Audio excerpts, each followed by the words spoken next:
গুলি খাইছে একটা গুলি খাইছে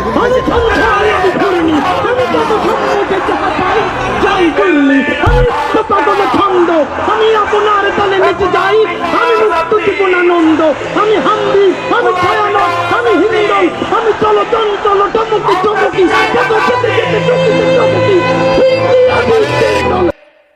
তুমি আমাদের রক্ষাকারী, তুমি আমাদের রিজিক দাতা। যারা এই বাংলাদেশে জনগণ 17 বছর অপেক্ষা করেছিল, আমাদের অধিকার ছিনিয়ে নিয়েছে, ব্যক্তগতির মাধ্যমে ভাইদেরকে হত্যা করেছে। আসল মালিক তোমার মালিকের বিচারে আমরা বিচার রেখে গেলাম। তুমি তাদের দৃষ্টান্তমূলক শাস্তি বাংলার মাটিতে জনগণের সামনে করবে। আমরা আজকে তোমার মসজিদের সামনে বিচার রেখে গেলাম।